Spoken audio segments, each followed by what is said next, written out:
Bonsoir, très heureuse de vous retrouver. On est ensemble jusqu'à 21 h avec Pierre, Patrick, Laurent et Louis et Mariam Pierzadeh, spécialiste d'actualité internationale pour France 24. Avec vous, on fera le « C'est à vous de réagir ». Bonsoir Marianne, bienvenue et bonsoir à tous les 5. Bonsoir. À la une ce soir, des drames qui se multiplient. Un triste fléau sur les noyades, puisque le dernier chiffre qui vient de nous être remonté est de 40 morts depuis le 18 juin, essentiellement des jeunes. Le bilan humain de cette canicule qui continue de grimper, le thermomètre aussi. On a encore battu aujourd'hui des centaines de records. On a vécu tout simplement la journée la plus chaude jamais enregistrée en France. Et le pic est attendu pour Est attendu demain, oui. À la une également ce soir, la chute du 6e Premier ministre britannique en 10 ans. Every decision I've taken has been about putting the country I love first. That is why I will resign as leader of the Labour Party. I have spoken to His Majesty the King this morning to inform him of my decision. Une démission 10 ans jour pour jour après le Brexit, Patrick. Oui, un Brexit que les Britanniques en majorité regrettent, disent regretter, mais le rejet des deux grands partis traditionnels, conservateurs et travaillistes, favorise les Brexiteurs pour les prochaines élections qui doivent avoir lieu avant 2019. Un drôle de paradoxe, on en parle avec notre invité avant 2029, ce soir. Pardon. Le ministre de l'Europe et des Affaires étrangères. Bonsoir Jean-Noël Barrot. Bonsoir. Merci de votre présence ce soir pour évoquer les leçons de la chute de Keir Starmer. On vient également sur le premier round des négociations entre l'Iran et les États-Unis, Mariam. Et on verra que le grand gagnant, c'est la République islamique au détriment de la population iranienne. Dans la story de Louis Amar, un match sans fin.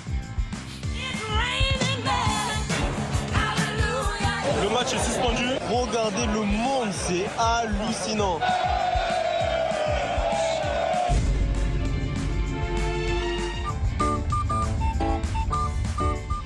3h48 entre le coup d'envoi et le coup de sifflet final. France-Irak hier soir, ou plutôt cette nuit, est devenu le match le plus long de l'histoire de la Coupe du Monde, interrompu plusieurs fois à cause de la pluie et des orages. La France a gagné 3-0, Kylian Mbappé a inscrit un doublé. On est en 16e de finale, tout va bien.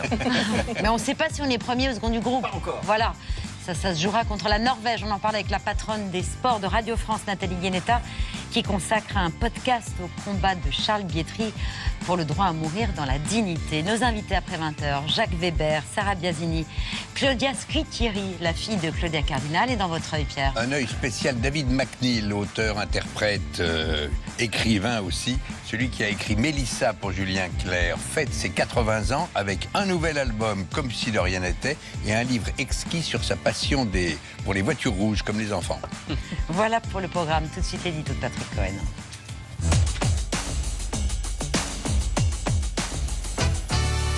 Il y a 10 ans, le 23 juin 2016, une majorité d'électeurs britanniques décidait de sortir le Royaume-Uni de l'Union européenne, le Brexit. Aujourd'hui, pourtant, on parle de regret.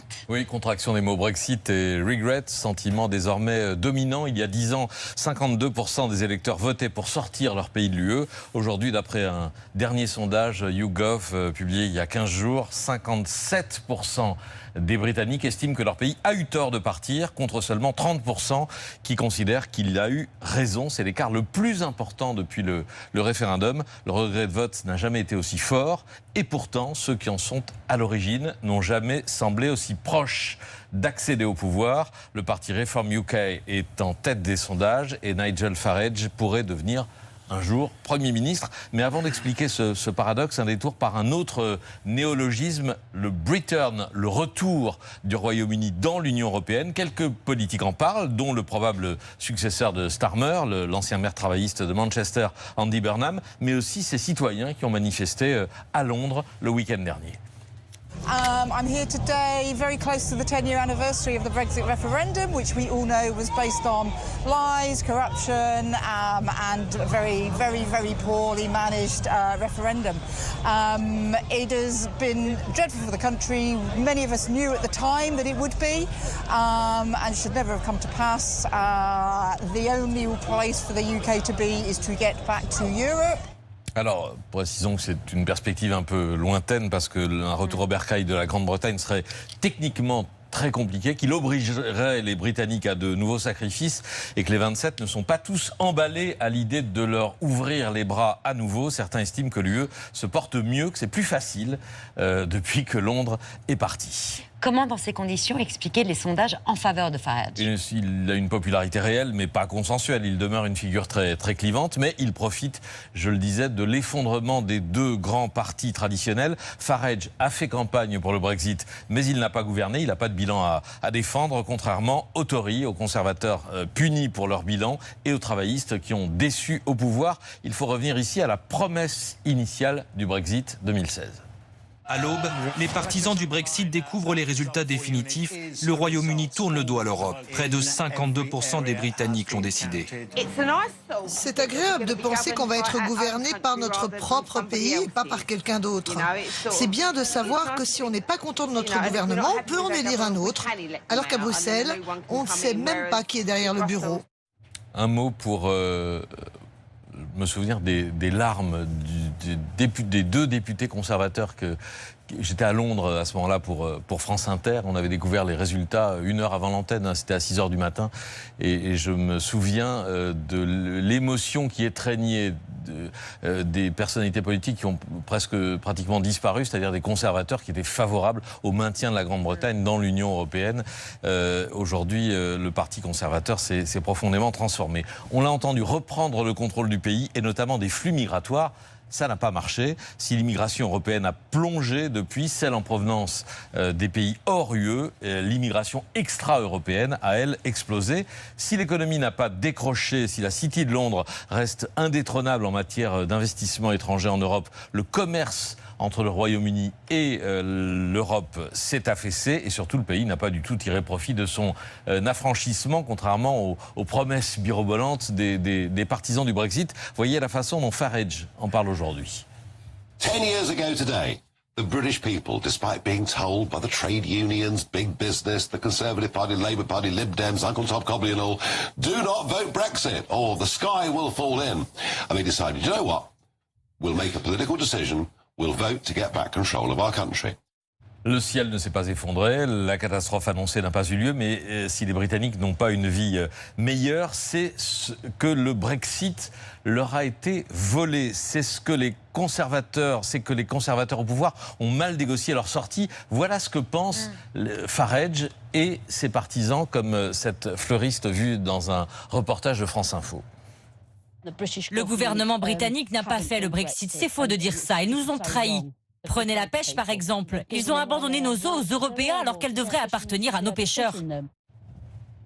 Le vote Brexit n'était donc pas seulement un calcul économique. Il exprimait un sentiment identitaire, une revendication de souveraineté, un rejet de la mondialisation libérale. Ce sentiment reste intact, indépendamment de ce que j'ai pu dire sur les chiffres de l'immigration, du PIB ou du commerce extérieur. En attendant, un nouveau visage va incarner la Grande-Bretagne dans les prochaines semaines. Je l'ai cité, Andy Burnham, 56 ans, qu'on dit plus charismatique que Keir Starmer, qui devrait le remplacer à Downing Street à la mi-juillet et qui déclarait ceci après son retour au Parlement jeudi dernier.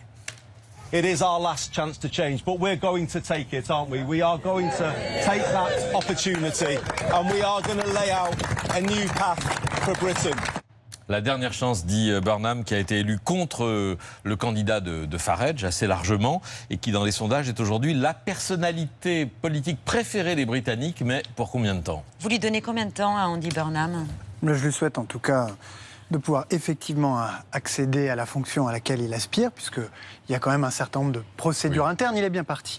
Et ensuite, le maximum de stabilité, malgré et en dépit du Brexit qui continue de produire ses effets. Et sans me mêler des affaires de politique intérieure britannique, ce que dit Patrick Cohen est très juste. Le Brexit n'a tenu aucune de ses promesses. Avant le Brexit, la richesse par tête du Royaume-Uni était de 3 000 € supérieure par habitant et par an à celle de l'Union européenne. Désormais, la richesse par habitant du Royaume-Uni est inférieure à celle de l'Union européenne. Donc le Brexit il a été mal négocié, ce Brexit, par les dirigeants. C'est ce que disent les partisans de Farage, on vient de les entendre. C'est ce qu'ils disent eux, mais chacun voit bien que dans le monde si brutal dans lequel nous sommes entrés, nous avons besoin de ces mécanismes de solidarité qu'offre par exemple l'Union européenne pour pouvoir résister à la pression des empires, résister aux guerres commerciales et puis investir pour être plus souverain, pour être plus indépendant. Quand on est tout seul, eh bien inévitablement on se fragilise et on s'affaiblit. La perspective d'un return C'est de la politique fiction ou... Vous avez entendu la voix de certains citoyens britanniques qui y aspirent. Pour notre part, nous sommes tout à fait prêts à ouvrir la porte au Royaume-Uni pour un retour dans une Union européenne qui vient avec des droits, c'est vrai, mais aussi des devoirs. Des négociations ont déjà commencé entre le Royaume-Uni et l'Union européenne pour retisser des liens. C'était la volonté de Keir Starmer, le Premier ministre qui vient de démissionner. Il y avait un sommet qui était prévu et qui a été reporté. Oui, mais c'est difficile parce que c'est un divorce qui a été acté il y a 10 ans. Et donc maintenant, pour que chacun s'y retrouve, eh bien, il faut que les discussions puissent se poursuivre et que des compromis puissent être faits. L'instabilité politique, l'usure des partis de gouvernement, la dévalorisation rapide des responsables politiques. On le voit, ça concerne la Grande-Bretagne, mais ça concerne toutes les grandes démocraties libérales. Et la France aussi, c'est l'une des leçons de cette crise politique britannique. Alors, tous les partisans du Frexit, Jean-Luc Mélenchon, Marine Le Pen, qui il y a 10 ans n'avaient que le Frexit à la bouche, ont changé de disque. À mon avis, parce qu'ils se sont aperçus que ça ne produisait pas les effets escomptés. Ceci étant dit, on aurait tort de penser qu'effectivement la colère a disparu. Que le sentiment de dépossession, qui est une dépossession véritable des classes moyennes et populaires au Royaume-Uni, comme en France et dans d'autres pays européens, a disparu ou va disparaître. Il est là. Et il attend que des réponses lui soient apportées. Et soit ces réponses sont apportées par des populistes à tendance autoritaire, comme M. Farage, comme d'autres, y compris outre-Atlantique, soit ce sont d'autres propositions qui leur seront faites de redistribution massive, en quelque sorte, du pouvoir, pour que chacun puisse maîtriser son destin. C'est ce qu'attendent les citoyens européens aujourd'hui. Ces partis qui n'ont jamais gouverné et qui sont en tête des sondages, c'est pas une spécialité britannique non plus? Non, on en a, nous aussi. Et dans d'autres pays européens, on les a vus à l'œuvre.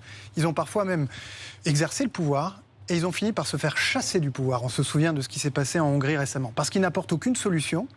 Et ils captent pour eux-mêmes le pouvoir chaque fois qu'ils le prennent, alors même qu'ils promettent au départ cette reprise du contrôle. En fait, c'est une captation du pouvoir, jusqu'à ce que le système craque, comme ça a été le cas en Hongrie, où le peuple a chassé des dirigeants pro-russes et corrompus du pouvoir. On mesure aussi à l'aune de l'exemple britannique la difficulté de faire de la politique à l'heure des réseaux sociaux. Le premier à avoir tweeté sur le départ de Starmer, avant même que ce départ soit officiel, c'est Donald Trump. Il a échoué lamentablement sur l'immigration et l'énergie. C'est le commentaire du président américain. Elon Musk, on le répète régulièrement, relaie les actions de Tommy Robinson, l'activiste d'extrême droite anti-immigration, anti-islam, qui appelle régulièrement à des manifestations qui tournent parfois à l'émeute, des chasses aux migrants. Cette radicalisation, cette polarisation du débat, elle est très inquiétante. Et elle a des conséquences. L'une des premières manifestations des conséquences de cette polarisation, c'est le Brexit. Puisqu'on n'a pas pu avoir au Royaume-Uni, à mon sens, un débat éclairé où les divergences d'opinion sont réellement confrontées et sont tranchées par le vote. Et le grand risque pour notre démocratie, c'est précisément que, ayant laissé l'espace public numérique être délocalisé sur des plateformes dont les règles sont fixées par des milliardaires chinois ou américains, eh bien nous vivions dans une société de bulles où on n'arrive même plus à, d'abord, s'informer, et puis ensuite confronter les points de vue et les trancher par le vote. Et c'est pourquoi, à mon sens, il est urgent de reprendre le contrôle, d'abord sur notre espace démocratique, parce que sans des consciences éclairées, et la capacité de débattre, puis de trancher les différends par le vote, eh bien la démocratie s'affaisse. Et quand elle s'affaisse, ces substituts sont connus. Ce sont des régimes très verticaux, autoritaires, voire même totalitaires. On parlait il y a un instant des forces nationalistes qui montent en puissance dans un grand nombre de pays d'Europe, qui gagnent aussi en influence au Parlement européen. C'est en partie grâce à eux, avec ces forces, que le Parlement a approuvé le règlement sur les retours de migrants déboutés du droit d'asile. Texte adopté par 418 voix. C'est le texte, enfin, il y a deux textes, mais enfin là on parle de celui qui contient l'idée pour les pays membres d'installer des centres de rétention hors des frontières de l'Union européenne. Texte adopté par 418 voix sous les cris de joie de l'extrême droite européenne, comme l'a montré sur son compte TikTok l'eurodéputée Reconquête Sarah Knafo.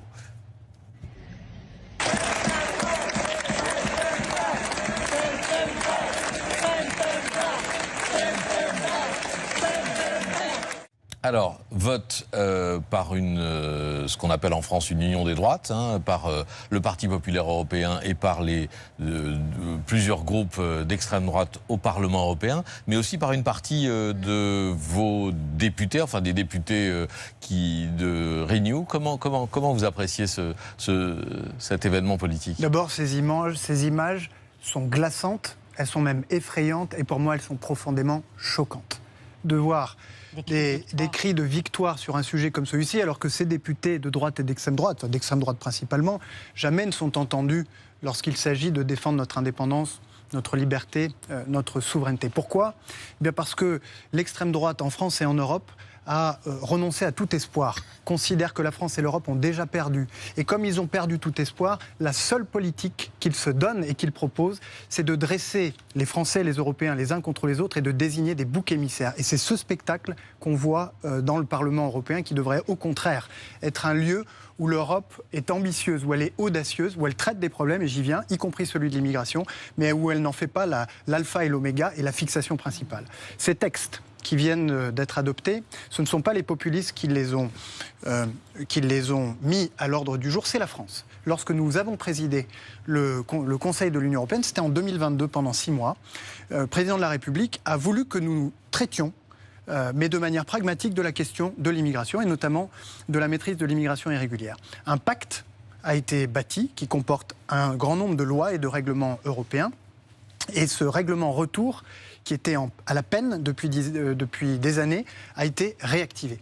Pourquoi ? Eh bien parce que nous considérons qu'il ne s'agit pas de créer des boucs émissaires, mais que les Européens attendent que nous tenions la frontière, en général. Et ils attendent une action publique qui permette de juguler l'immigration irrégulière, c'est-à-dire qu'on laisse qu'on filtre à l'entrée, si je puis dire, et que lorsque quelqu'un n'a pas vocation à rester sur le territoire, qu'il soit reconduit. Dans le règlement en question, il y a une disposition à laquelle nous sommes opposés. C'est la création de ce qu'on appelle pudiquement des hubs, mais qui sont au fond des camps pour le retour des étrangers qui sont en situation irrégulière en Europe dans des pays tiers, qui n'est ni leur pays d'origine, ni le pays de destination. Nous sommes opposés à cette mesure pour des questions de principe. Et je crois qu'il n'y a pas besoin de réfléchir longtemps pour s'apercevoir que le principe de créer des camps dans des pays tiers n'est pas tout à fait conforme à la vision que nous avons de nous-mêmes et de l'Europe. Et c'est contraire au principe d'efficacité, puisque les pays qui ont tenté ce type... La Grande-Bretagne, avec le Rwanda, l'Italie, avec l'Albanie, qui ont tenté de mettre en place ces centres de retour, ont échoué. J'ajoute à ça que dans un moment où nous bataillons déjà pour nous libérer de nos dépendances, de nos servitudes, voulons-nous vraiment créer auprès de pays tiers ce type de dépendance nouvelle, puisque en accueillant les étrangers en situation irrégulière de l'Europe, eh bien, ils auront un levier sur l'Europe. Donc non, pour le retour des étrangers en situation irrégulière, la priorité, c'est d'obtenir des concessions de la part du pays d'origine pour qu'ils puissent être repris. Et pour ça, l'Europe a des moyens puissants. Elle peut activer ses visas, elle peut activer ses mesures commerciales pour que les concessions soient faites par des pays qui, pour certains, coopèrent, mais aujourd'hui ne le font pas du tout suffisamment.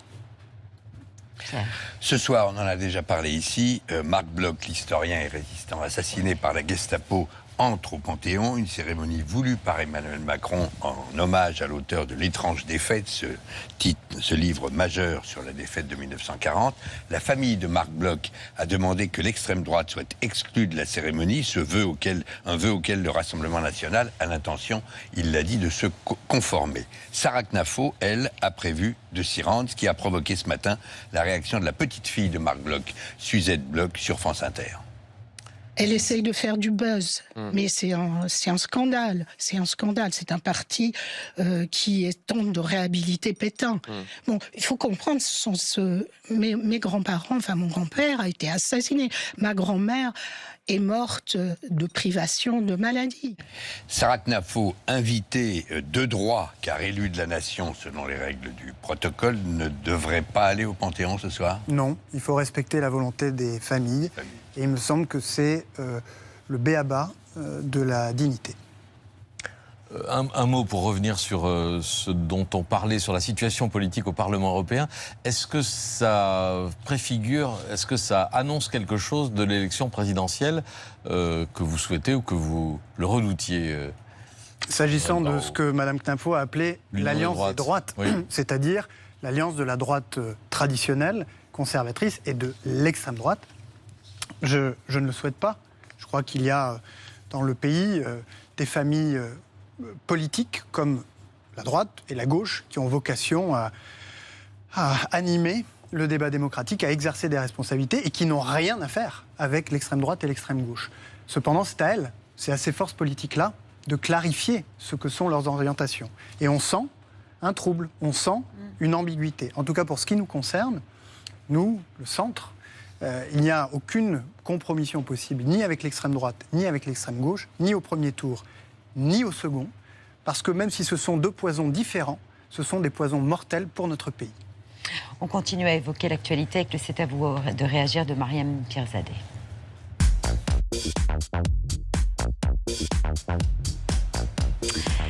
Avec vous, Mariam, ce soir, on évoque la fin du premier round de négociations entre l'Iran et les États-Unis. Oui, des négociations autour du protocole d'accord en 14 points conclus donc entre les deux pays. Un texte qui signe un renoncement américain majeur sur des points pourtant historiques, notamment sur la pression maximale des sanctions américaines contre la République islamique en place depuis 1980 pour assécher l'économie iranienne. Pourtant, à l'issue de ces négociations, le régime va récupérer beaucoup d'argent. Can you ensure that the Iranians won't use profits from oil sales to rebuild their military and just well, they're prepare not for the supposed next to be doing that, sir. We'll see, but they're supposed to use money to buy food for their people, because right now their people are very hungry, and they're buying it exclusively from us. Corn, soybeans, and there should be a lot of money. 6 milliards de dollars gelés au Qatar et surtout la levée des sanctions jusqu'à fin août sur ces produits pétroliers, une manne financière essentielle pour les gardiens de la révolution qui leur permet notamment d'acheter tout leur équipement militaire, de le livrer également à leurs proxys dans la région comme le Hezbollah. Et ça, c'est du jamais vu depuis 40 ans. En échange, les États-Unis se félicitent de débloquer le détroit d'Ormuz, qui pourtant était ouvert avant la guerre. Et pour nos téléspectateurs, ces négociations ne vont rien changer. Quelques réactions, Iran 1, US 0, peut-on lire, ou encore le peuple iranien peut attendre encore longtemps pour se libérer du joug des mollahs. Trump n'a rien changé. Donald Trump qui a qualifié la semaine dernière les dirigeants iraniens de personnes, je cite, sympas et pas du tout radicalisées. Pourtant, la réalité pour la population iranienne, elle montre l'inverse. Un régime qui continue de pendre. 45 personnes ont été pendues juste depuis le début de l'année et notamment depuis ces 3 derniers mois. On va montrer 2 visages, Javad Zamani, Abolfaz Saidi. Ils ont été pendus à l'aube mardi dernier, donc au lendemain de l'annonce de l'accord par le président américain. Ils ont été accusés et condamnés pour avoir participé aux manifestations massives contre le régime iranien de janvier dernier. Un régime qui continue de condamner également des milliers d'arrestations. Et un exemple, Parastou Ahmadi, pour avoir chanté en Iran, bras nus, tête découverte en décembre 2024. Elle a été condamnée il y a quelques jours à 74 coups de fouet, 2 ans d'interdiction de sortie du territoire iranien et d'exercer une profession artistique. 8 autres personnes ont connu la même sentence, comme la photographe iranienne Tamine Monzavi, qui a d'ailleurs déjà exposé en France. Jean-Noël Barrot, qu'est-ce que vous leur dites à cette population iranienne à qui Trump a promis de se débarrasser du régime et de les aider en janvier et qui finalement les renforce d'une manière inédite, alors qu'il avait promis un changement de régime le 28 février? La première chose que nous leur disons, c'est que nous n'oublions rien de la répression sanglante et des massacres dont ils ont été les victimes au début de cette année. Ce qui nous a conduit à prendre des sanctions à l'encontre des dirigeants du régime, des responsables du blocage d'Internet, qui a permis à cette répression de prendre une ampleur sans équivalent dans l'histoire contemporaine de l'Iran. D'inscrire le corps des gardiens de la Révolution sur la liste des organisations terroristes. Et nous allons continuer à le faire, tant nous réprouvons cette attitude inqualifiable du régime vis-à-vis de son peuple. Nous leur disons aussi que cette guerre ne fait que des perdants et qu'ils en sont les principaux. Les principaux perdants de la guerre de ces derniers mois, ce sont les populations civiles, et singulièrement les populations civiles en Iran, pris entre 2 feux, celui de la répression et celui des bombardements.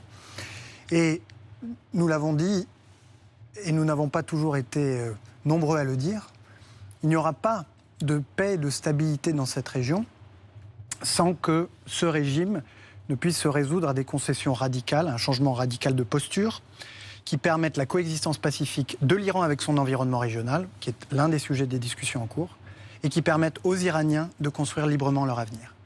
Maintenant, vous m'interrogez sur un certain nombre de choses qui ne dépendent pas intégralement de moi. Je peux vous répondre en vous donnant mon avis. Mais pour ce qui dépend de moi, nous avons un certain nombre de leviers que nous entendons mettre à profit pour que le règlement de cette crise soit durable et pas une sorte d'entre-deux qui place les populations civiles et notamment le peuple iranien dans la continuité des épreuves qu'il a subies et qui place la région dans une forme d'instabilité dont nous pourrons payer, dont nous devrons payer les conséquences.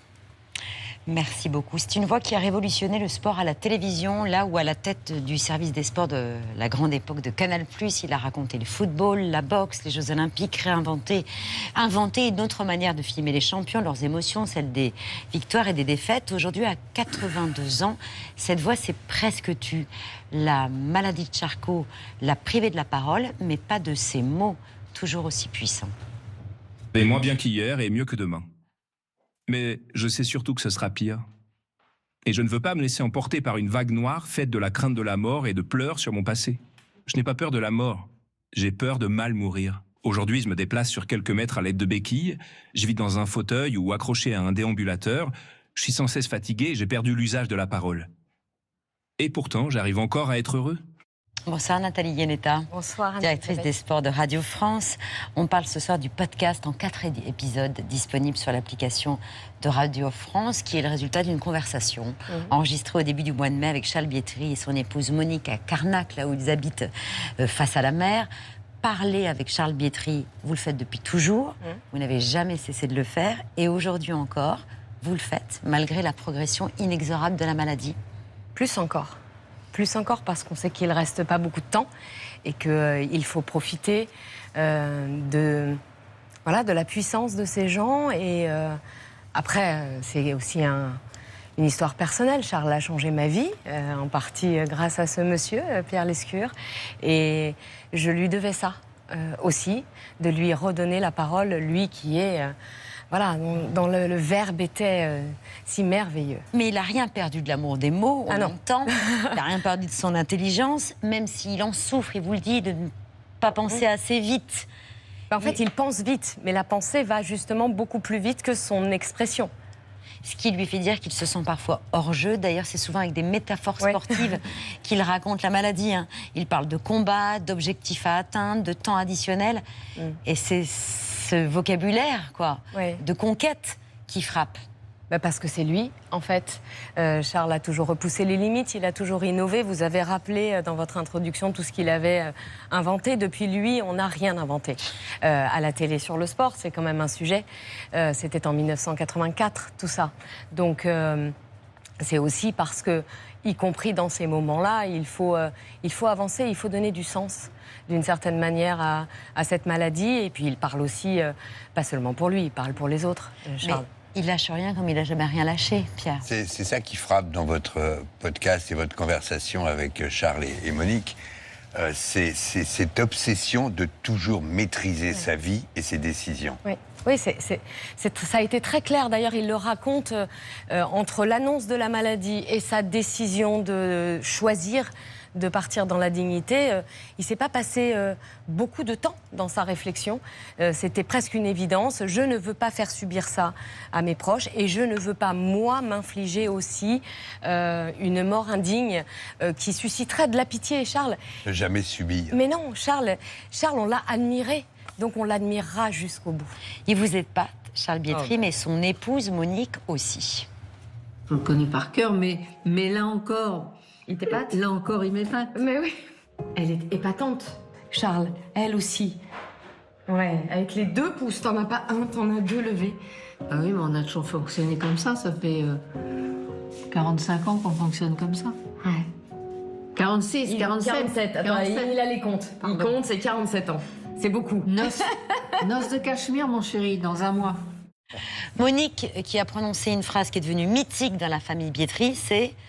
On rira jusqu'au bout. Vous l'entendez, son rire. Elle rit beaucoup dans ce podcast, mais elle parle pour la première fois de ce que ça veut dire de voir l'homme qu'on aime dans cette situation, de la situation aussi des aidants, cette incapacité aussi à la classe politique d'accepter, de prendre en charge enfin le désir et la liberté de ceux qui veulent choisir de vivre dans la dignité. Il le dit, la liberté, ça n'enlève rien à personne.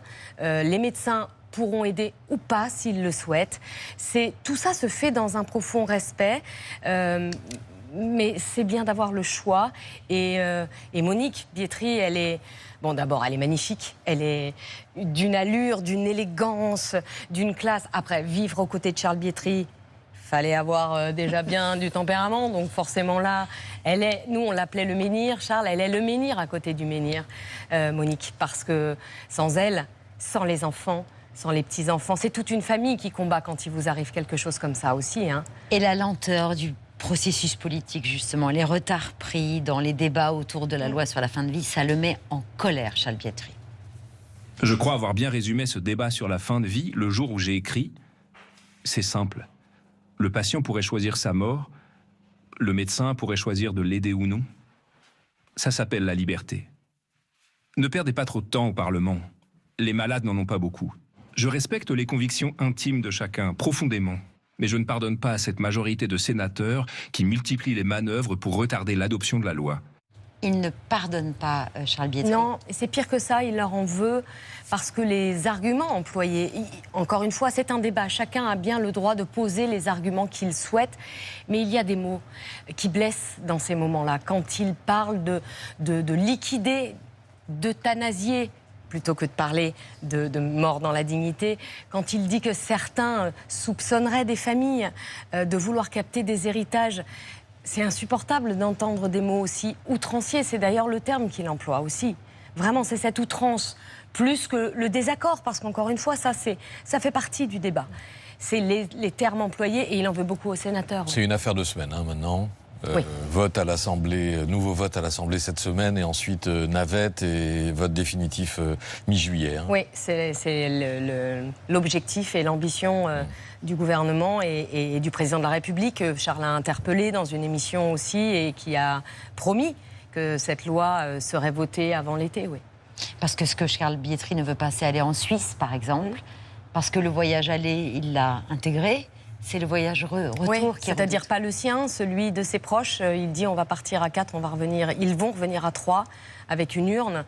Et cette douleur-là, la leur, il a du mal avec ça. Et honnêtement, quand on y pense chacun un peu dans notre fort intérieur, on se dit que, évidemment, c'est mieux à la maison. C'est mieux dans... tout ce qui a fait une vie de famille et une vie tout court. Charles Bietri, son dernier match, c'est à écouter sur l'application Radio France. Merci de nous avoir donné à entendre sa voix. Merci à vous. Voilà cette prouesse qui est rendue possible par l'intelligence artificielle. Merci à vous de mettre sa voix en lumière. Et puis, si je peux juste... Il a écrit un livre il y a 1 an et demi dans lequel il raconte justement, c'est ça son combat, ça s'appelle La Dernière Vague. Il y a beaucoup de dernières quand même. Les droits d'auteur de ce livre, hein, qui sont encore... voilà, on peut encore l'acheter partout. Faites-le parce qu'ils vont à la recherche pour les maladies neurodégénératives, pour les bénévoles aussi qui travaillent tout autour de tous ces malades. Et il n'y a plus d'argent dans les caisses. On sait que maintenant, il va falloir aussi penser... En fait, donner, c'est aussi penser un peu à nous, parce que peut-être demain, c'est nous. Hein. On imagine que Charles Bietri suit avec beaucoup d'attention la Coupe du Monde et le parcours des Bleus. Il envoie des messages pour dire c'était bien, c'était pas bien, un tel il est bon, un tel il est pas bon. Hein, Charles? Bien sûr que oui. C'est l'objet de la story de Louis Amar. Le match de l'équipe de France, devenu la nuit dernière le plus long de la Coupe du Monde. Un match sans fin interrompu pendant 2 heures à cause des orages.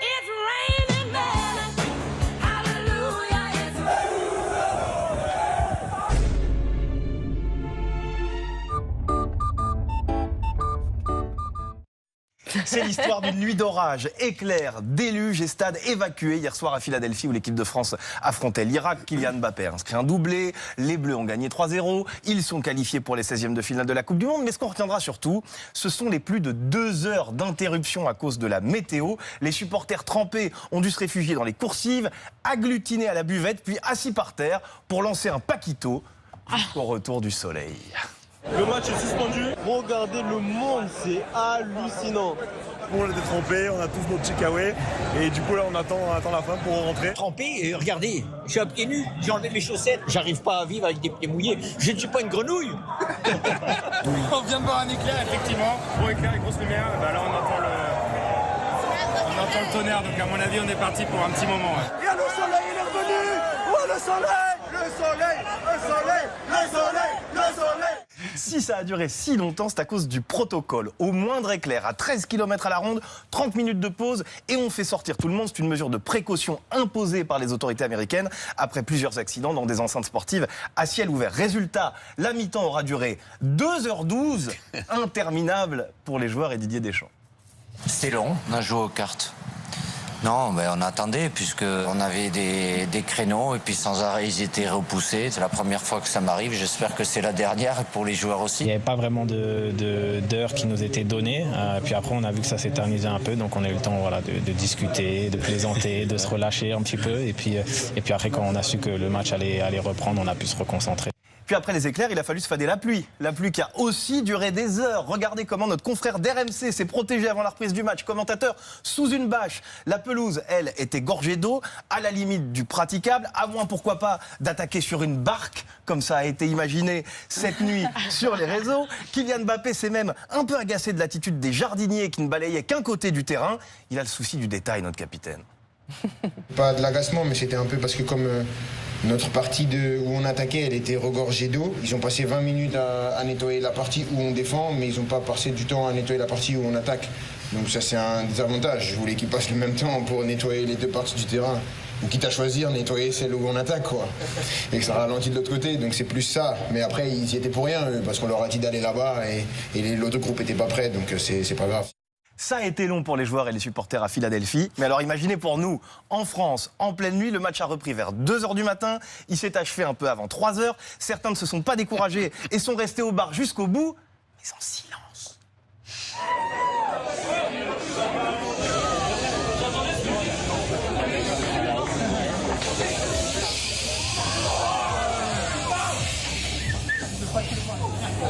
On est en séminaire. On est en séminaire. On a rendez-vous demain à 8h45. Bon, on y sera pour 9h et puis ce sera déjà bien. Et oui, forcément, une nuit comme ça, ça laisse des traces. Salomé Delattre et Benjamin Delmas ont vu ce matin des tout petits yeux dans les rues de Paris. Je crois qu'on s'est couché à 3h30 du matin. On attendait, on savait pas trop quand ça devait reprendre. Donc on s'est dit on attend, on a bu un coup, on a bu de l'eau. Je me suis endormi vite fait 10 minutes, mais mon pote m'a réveillé. Et je me suis endormi. Et je me suis réveillé, il était 5h du matin. Le match était fini? Exactement. Obligé de regarder le résultat sur le téléphone. C'est pas trop dur de tenir en termes de fatigue? Non, j'ai l'habitude de regarder tous les matchs là, de Coupe du Monde. Avec les 2 buts qu'ils ont marqués après, ça valait trop le coup. Malgré l'heure tardive, France-Irak a été suivi par un peu moins de 5 millions de téléspectateurs en moyenne. Le diffuseur M6 a même publié un mot d'excuse pour ceux qui sont arrivés en retard en cours ou au bureau ce matin. Prochain match des Bleus, vendredi soir contre la Norvège, ça sera à Boston où on annonce des orages. Ça veut dire qu'on n'est pas à l'abri que ça recommence? Ah bah oui, ça c'est les protocoles FIFA. L'année dernière, la Coupe du Monde des clubs s'était tenue déjà aux États-Unis sur la même période. Il y a 8 rencontres qui avaient été interrompues et il y en a une qui a duré qu'à 4h38. Donc oui, ça peut recommencer. Et ça peut poser des problèmes, quoi, sérieux. Ça va poser des problèmes, mais il n'y a pas dans les protocoles FIFA de règles pour reporter les matchs. C'est-à-dire que si ça dure 6 heures, on ne sait pas comment ça se passe. Ils ont dit on étudiera au cas par cas. Le calendrier il est hyper serré, reporté d'accord, mais pour rejouer quand? Avec ensuite un problème d'équité sportive par rapport au match d'après. Donc tout ça est très très compliqué. Bon, on est qualifié. On ne sait pas encore si on va finir premier ou deuxième du groupe. Ça va se jouer contre la Norvège. Pierre, face à un joueur qui est costaud. Hein. Ah bah Haaland, même s'il dit que le match, il s'en fout un peu. Up next is France and the likes of Kylian Mbappé. How big a challenge is that going to be for Norway? Honestly, I don't care too much now. We're through. We managed to get through, which is incredible. So I couldn't care too much about that game now. They're probably going to win against us. They're probably going to win the whole tournament. On peut imaginer. Il est bon, hein. Il est bon quand même. Il joue et quoi? Non, mais il est bon. Je connais pas, moi. L'un des plus grands attaquants. D'accord, mais il joue attaquant. À Manchester. À Manchester, voilà, d'accord, attaquant. Et c'est un bombardier, Erling Haaland. Donc il se tire la bourre avec Kylian Mbappé pour le nombre de buts marqués en Europe régulièrement. Il est réaliste quand il dit que le match compte pas, entre guillemets, mais il pense vraiment qu'on est favori de la compète. Bah là, on vient. Et en fait, il est très malin parce que là, il s'enlève la pression. Et il va marquer, évidemment, puisque nous, on a pas mal de certitudes désormais avec les 2 premiers matchs. Il y a encore une incertitude parce qu'on n'a pas suffisamment été challengé, c'est la défense. C'est vrai. Lui, il va bien nous la mettre d'équerre, la défense. On n'a pas la meilleure attaque du tournoi. Si, bien sûr que si, mais notre problème, est-ce que notre défense et notre gardien sont au niveau? Parce qu'on gagne une Coupe du Monde avec des bons attaquants, mais surtout avec une grande défense et un grand gardien. Pour le moment, ils n'ont pas suffisamment été mis en danger. Ce sera pour vendredi. Il y a un match dans le match quand même, entre Mbappé et Messi. Lequel va entrer dans la légende en atteignant le nombre maximum de buts dans une Coupe du Monde? Il a 16 là, Mbappé. Oui, et 18 pour Léo Messi, qui a marqué les 5 buts de l'Argentine depuis le début. Donc voilà, un triplé, puis un doublé. Messi, il est en mission. Toute l'équipe argentine joue pour lui. On a cru pendant longtemps que c'était le cas en 2022, parce que c'était le seul trophée qui manquait à Messi, qui a 8 ballons d'or et qui a tout gagné.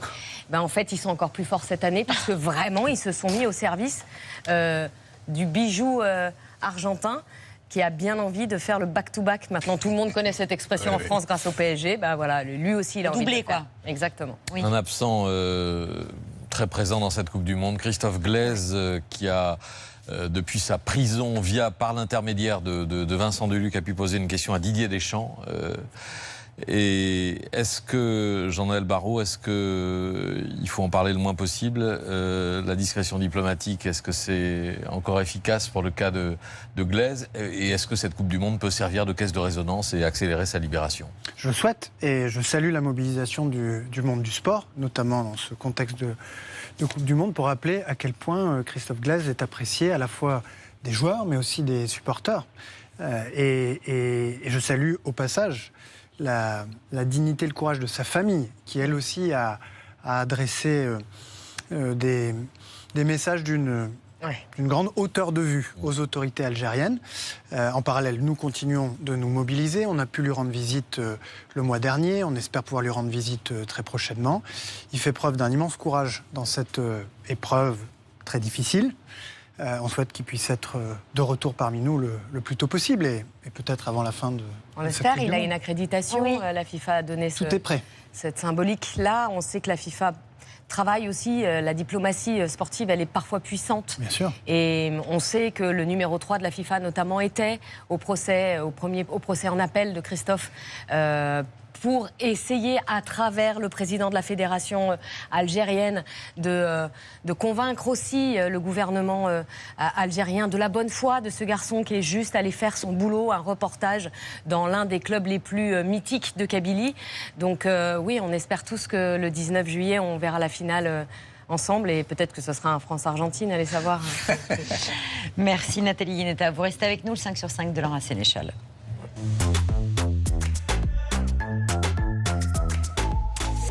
La canicule au menu de ce 5 sur 5 qui fait des dizaines de victimes. Mais il faudra des mois pour faire le bilan humain de cette canicule qui est déjà historique. C'était la journée la plus chaude aujourd'hui jamais enregistrée et ça sera sans doute battu ce record demain.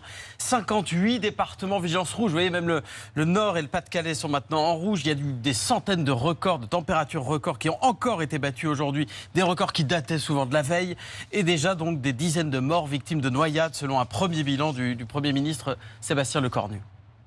Un triste fléau sur les noyades, puisque le dernier chiffre qui vient de nous être remonté est de 40 morts depuis le 18 juin, essentiellement des jeunes. Ce sont les premières victimes de la crise que nous connaissons. Les monuments s'adaptent aussi. La Tour Eiffel a fermé à 16h tout à l'heure plutôt qu'à minuit. Le Louvre imitera ce monument à partir de demain. Fermeture dès 16h jusqu'à la fin de la semaine. Même le Mont-Saint-Michel en Normandie conseille aux touristes de reporter leur visite. Il a fait 41 degrés aujourd'hui à Caen. Le précédent record était de seulement 35 degrés. Il a été pulvérisé dans la capitale normande. La chaleur est mortelle. Ceux qui souffrent le plus sont les plus démunis dans les brouillards thermiques ou dehors, les sans-abri. Comme ici à Bordeaux où aujourd'hui il a fait 42 degrés. De toute façon, que tu sois en appartement ou que tu sois dehors, il fait chaud pour tout le monde, c'est canicule, hein, on va pas se mentir. Hein. Mais c'est vrai que quand tu es dehors comme ça, tu l'as subi un peu plus, quoi. T'as pas trop chaud en fait. Quoi. Des fois ça arrive à plusieurs, des fois on va se baigner aussi dans la fontaine des Quinconces par exemple. Il fait tellement chaud que même la police il dit rien. Quoi. Et il va faire 40 degrés ou quasiment à Paris pendant encore 3 jours. On est loin d'en avoir fini avec cette canicule. La nuit prochaine sera encore ce qu'on appelle une nuit tropicale. Ça veut dire des températures bien au-delà des 25 degrés souvent. C'est dangereux, c'est la nuit blanche assurée. Et il faut aller aussi au travail. Ensuite, enchaîner. Parfois, le bureau est pour le coup la planche de salut.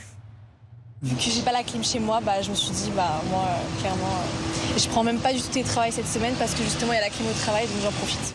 Le travail peut être une bénédiction ou au contraire l'enfer sur terre. Moi, je cuisine ici le midi, vraiment, vous êtes sur mon espace, donc là j'ai du chaud, là j'ai du chaud, là j'ai du chaud. C'est pas vivable, c'est vraiment pas vivable. C'est notre première fermeture pour cause de canicule. Ça nous inquiète énormément, oui. Quand on voit la météo qui est prévue pour les années à venir, pour les étés à venir, on se demande comment on va adapter nos étés. Il n'y a même pas de trêve pour les confiseurs. Vous l'avez celle-là? Avec des fours à 140 degrés, regardez, des vrais confiseurs. Ceux qui confectionnent les bonbons, ils étalent la pâte chaude à la main. Avec la chaleur de l'usine, la chaleur de l'extérieur, là on est cuit là. Vraiment ici on mouille le maillot. En ce moment là on est à 5-6 bouteilles d'eau par jour, facile. 5-6 bouteilles d'eau parce qu'il faut s'hydrater, sinon on perd le fil de la journée, on n'est pas en forme.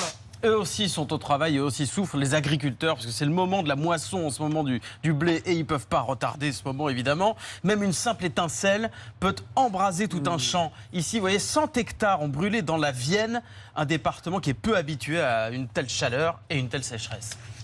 Je pense qu'effectivement, avec les changements climatiques, on se retrouve dans des situations qui n'étaient pas vécues par les agriculteurs et même par la population et même par les pompiers. Et donc effectivement, on est en train de vivre les grands incendies qu'on imaginait autrefois dans le sud, au centre de la France. Et c'est là où effectivement, il y a un problème à suivre sérieusement. Et regardez, c'est l'autre carte de cette canicule. Le risque incendie, il est élevé, c'est cette couleur orange dans plus d'un tiers du pays. La galère continue pour les élèves et leurs parents. Ce sont les euros du bac en ce moment. La région Île-de-France d'ailleurs a débloqué 1 million d'euros pour équiper les lycées centres d'examen en brumisateur ou en ventilateur. Ils seront remboursés sur facture. Pour les écoles, les parents et les élèves naviguent à vue. Il n'y a pas de consigne nationale. 8000 établissements, il y en a 60 000 en tout, 8000 aménagent leurs horaires. 1800 ont fermé, au moins partiellement, comme à Tours, où les salles de classe sont tout simplement dangereuses. Donc là, il est 10h et il fait 38 degrés. Ça dépasse la température du corps, donc à un moment on ne peut pas tenir, c'est évident. Voilà. Puis il n'y a pas d'aération. Emmanuel Macron avait promis de rénover 40 000 écoles en 10 ans. On sera plutôt autour de 1000, disent maintenant les syndicats. Et puisque les promesses peinent parfois à se concrétiser et qu'il y a urgence, certains parents ont pris les choses en main et donné eux-mêmes un coup de main aux enseignants en allant bricoler les écoles ce week-end. Ils disaient que c'était dur dans les classes, qu'ils ne travaillent plus. On leur a dit, nous, on va essayer de trouver des couvertures de survie. Il n'y avait plus cette sensation d'étouffement, de chaleur oppressante. Et les instituts nous ont remerciés. Pour acheter du blanc de meudon, trouver quelques éponges et pinceaux, ça fait maintenant 2-3 ans qu'il y a différents épisodes de canicule, qu'à chaque fois on soulève les mêmes problématiques. Vous allez me dire, quand le bâtiment est neuf, il est forcément bien isolé, en basse consommation. En général, c'est l'ambition. Mais par exemple, pour la gare de Nantes, inaugurée en 2020 en plein Covid, c'était l'ambition. Elle est non chauffée, non climatisée, compte tenu des surfaces que l'on déploie. Mais elle est vitrée, pleine de lumière, donc on a un gros travail sur le confort thermique par tout un tas de dispositifs qui permettent de manière passive de gérer la température et de garantir le confort des gens qui utiliseront cette gare. Été comme hiver. Dans les deux cas, oui. Est-ce que la promesse est tenue à votre avis? Non. Réponse des usagers. Vous allez souvent dans la mezzanine avec cette température? Non, j'y vais pas. Là-haut, le problème, c'est la circulation d'air. On sent que la chaleur, elle est là. C'est pas du tout climatisé, ça monte vite en température. Ouais. Voilà, il faisait plus chaud dedans que dehors dans la gare de Nantes. Il y a quand même des réussites en la matière. La médiathèque James Baldwin, par exemple, à Paris, un ancien lycée hôtelier qui a été réhabilité il y a quelques années, avec une réfrigération garantie sans clim, un patio au centre du bâtiment et des tourelles de ventilation. C'est plutôt efficace. Il y avait une vraie volonté de n'avoir aucune climatisation. On a développé la ventilation naturelle. On aura donc des entrées d'air qui vont se trouver en partie basse. Cet air va être tiré pour être ramené ensuite à la partie haute, donc des menuiseries extérieures qui donnent sur un patio. Et donc dans ce patio, qui est aussi un élément rafraîchi puisque végétalisé, on vient ramener aussi de la fraîcheur au cœur de ce bâtiment. On a donc 25 degrés actuellement, alors que dehors, je pense qu'on est aux alentours de 35 degrés. Donc on a vraiment réussi à stabiliser en tout cas la température intérieure. Jean-Noël Barrot, le gouvernement a été accusé d'avoir mal préparé cette canicule? Qu'est-ce que vous répondez? Par exemple, pourquoi pas avoir fait de consigne nationale sur les écoles? Pourquoi avoir pas décidé de fermer à partir d'un certain seuil? Parce qu'en général, quand on prend une décision centralisée depuis un bureau à Paris, souvent climatisé d'ailleurs, eh bien, elle tombe à côté des nécessités ou des difficultés que rencontrent les Français. Et s'agissant des écoles tout particulièrement, même si nous avons encore un gros effort à faire pour les adapter à des épisodes qui deviennent de plus en plus spectaculaires, de plus en plus meurtriers, eh bien, vous en avez qui ont fait vous avez des communes, des villes dans lesquelles les écoles ont été rénovées, y compris avec l'aide de financement du gouvernement. D'autres où ça n'a pas été le cas. Donc appliquer une mesure d'ordre national alors que vous avez des réalités locales qui varient, ça aurait sans doute manqué une partie de l'objectif. Vous nous donnez maintenant tous les soirs vos astuces canicule, anti-canicule. D'abord, ça fait quelques heureux quand même, la canicule. Ils ne sont pas nombreux, mais vous vous souvenez du monsieur qui faisait des crêpes? Voilà, avec sa poêle qu'il mettait dehors. Il a récidivé, maintenant il fait des côtes de bœuf. Après avoir chauffé la poêle 20 minutes, on met la côte de bœuf en cuisson. Au bout de 10 minutes, on retourne la côte de bœuf. Et au bout d'1h20, elle est cuite. Vérifions la cuisson. Oh, la perfection. Appétissant. Puis alors les glaçons, je suis sûr que vous servez mal des glaçons. Vous les mettez bêtement devant le ventilateur. Alors regardez comment on s'en sert normalement. Est-ce qu'il fait vraiment chaud? Pour moi, il ne fait pas chaud. J'ai un gros glaçon sur la tête. Canicule. Canicule. Voilà, il faut un gros glaçon. C'est une bonne astuce, ça. Merci, Laurent. Je pense que... sinon, vous les mettez dans un sac. C'est pratique. Voilà. Vraiment, merci de ce conseil. Revenez demain. Nathalie Yeneta, Charles Bietri, son dernier match. 4 épisodes disponibles sur l'application de Radio France. Et tous les matins, à 7h22, c'est quoi le but? Je rate jamais. Du coup, cette Coupe du Monde est limpide. Grâce à vous. C'est comme ça qu'on savait que le match serait interrompu. Merci. Merci Jean-Noël Barrot d'être venu ce soir sur le plateau de C'est à vous. Dans un instant, Jacques Weber, Sarah Biasini, Claudia Squitieri, la fille de Claudia Cardinal, l'œil de Pierre, le bonus de Laura, les actualités de Bertrand et le dîner de C'est à vous. A tout de suite, on vous attend.